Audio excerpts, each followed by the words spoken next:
Hello everyone, myself doctor Mandakini, M&M hospital Hajipur and Mahua. आज के इस वीडियो में हम बात करने वाले हैं मेंस्ट्रुअल हाइजीन के बारे में। तो क्या है ये मेंस्ट्रुएशन और क्यों हाइजीन इम्पॉर्टेंट है?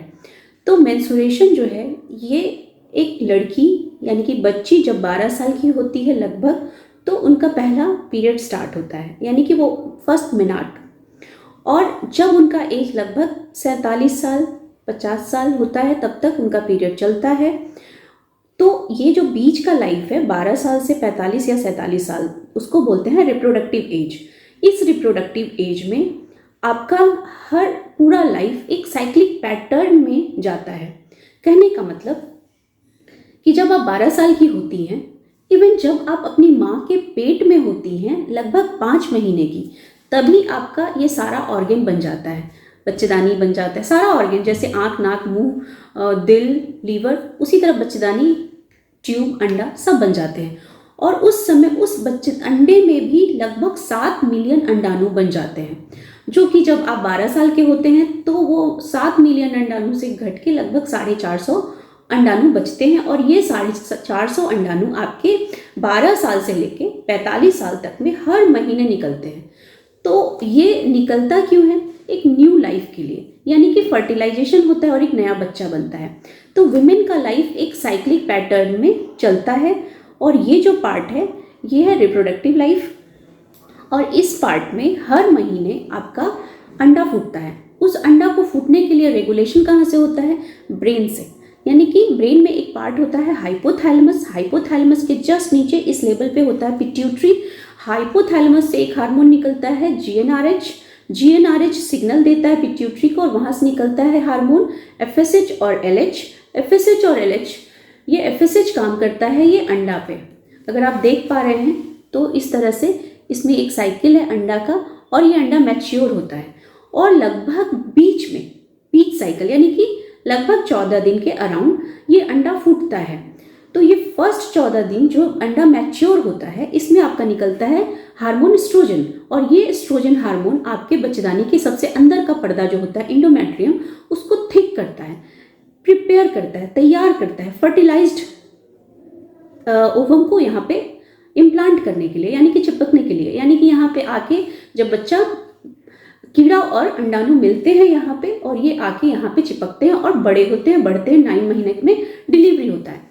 अगर ये प्रोसेस नहीं होता है, चाहे अनमैरिड हो या फिर बच्चा नहीं चाहिए, तो उस कंडीशन में अंडा फूटने के बाद फिर से निकलता है आपके बॉडी में प्रोजेस्टेरॉन, और ये फिर इस पर्दे में कुछ और चेंजेस लाता है। और फिर एक टाइम के बाद सारे हार्मोन फिर घटने लगते हैं, नीचे चले जाते हैं और आपका ये पर्दा झड़ता है और साथ में ब्लीडिंग आता है। ये ब्लीडिंग 3 से 5 दिन तक जाता है, यानी कि आपका पीरियड 3 से 5 दिन ब्लड निकलता है।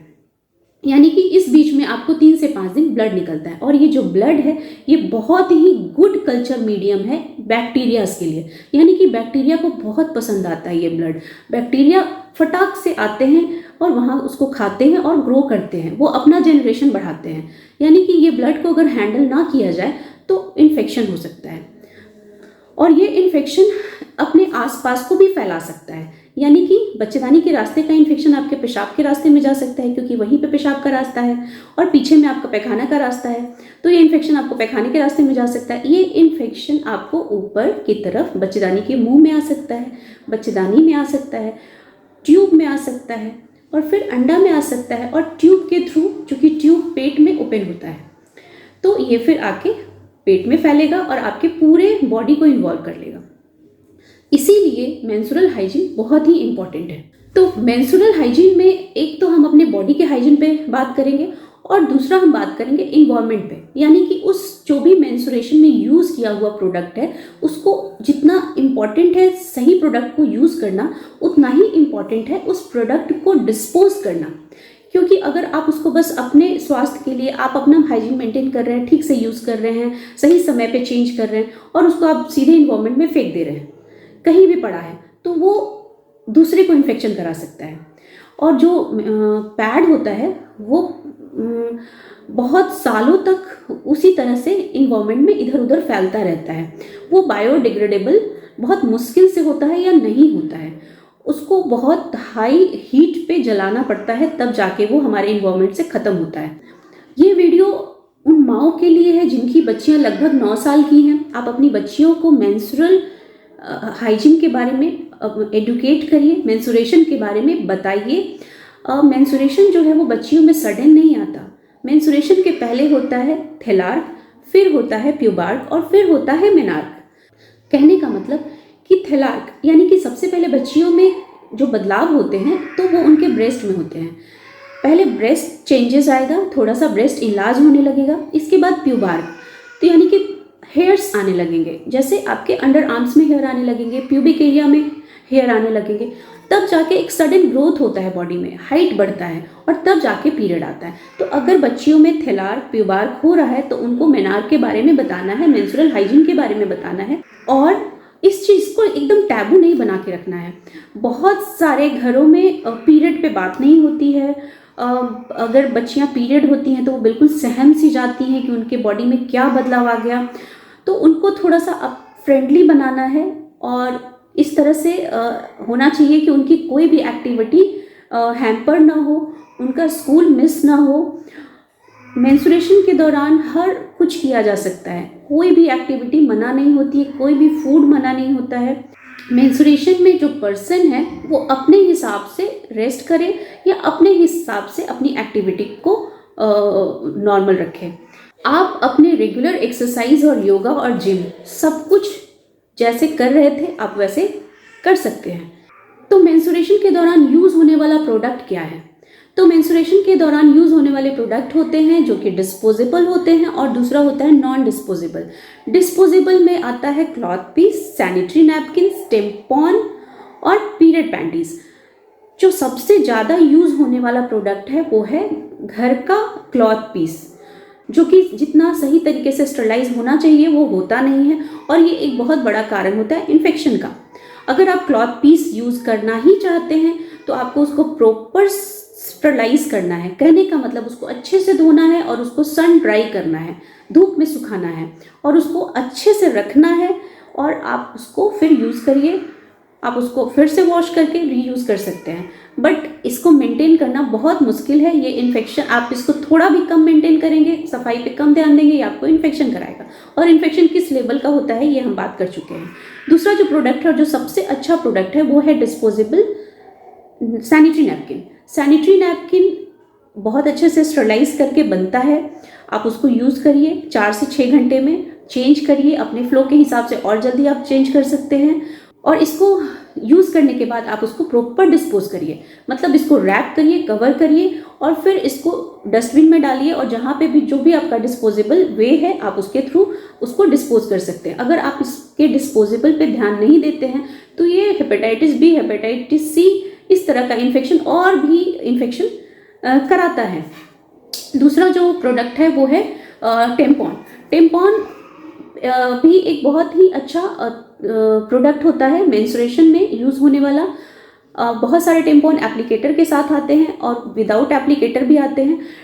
ये जो है ये प्लास्टिक कवर्ड है, इसको इस तरह से टियर करना है, इसमें यहाँ पे धागा लगा होता है और इसको आपको यहाँ अंदर की तरफ इंसर्ट करना है। जैसे कि आप सैनिटरी पैड को यहाँ रख रहे थे, इसको आपको बच्चेदानी के रास्ते में इंसर्ट करना है। और इंसर्ट करने समय आपको डरना नहीं है, क्योंकि ये कोई ब्लाइंड स्पेस नहीं है जहाँ पे ये खो जाएगा। थोड़ा हाई इंसर्ट करना है और यहाँ से धागा निकला होता है और फिर उस निकालते समय उसको आपको धागा को फॉलो करके इसको निकाल देना है और फिर इसको डिस्पोज करना है, सही तरीके से डिस्पोज करना है। और इसको भी आपको 4 से 6 घंटे में चेंज करना है।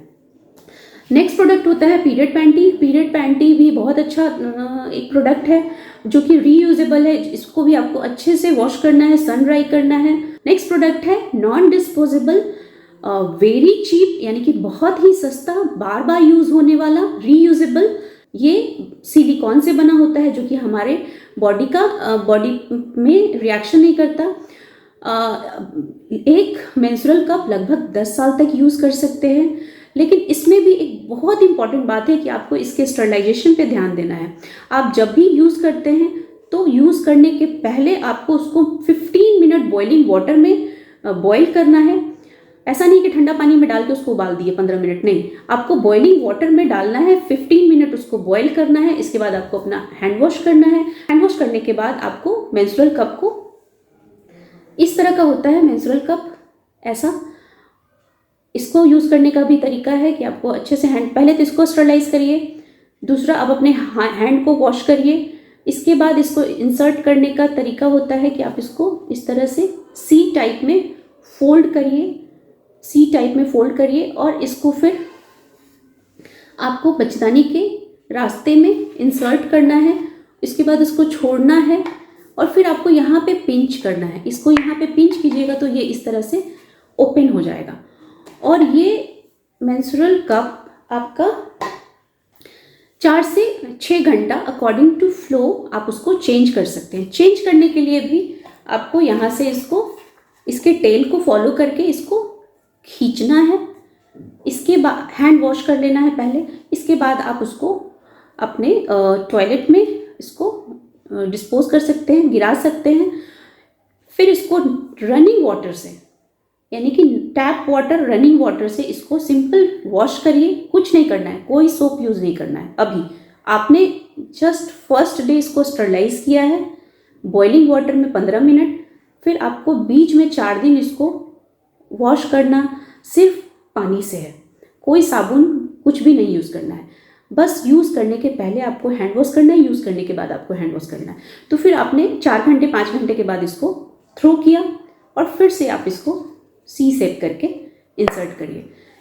ये जब तक आपके बॉडी में है, आप पीरियड हो रही है, उस बीच में आपके यूरिन पास करने में और स्टूल पास करने में इसका कोई इंटरफेरेंस नहीं होगा। आपको बिल्कुल नहीं डरना है कि फिर इसको निकालना है तब यूरिन पास करेंगे या फिर स्टूल पास करेंगे।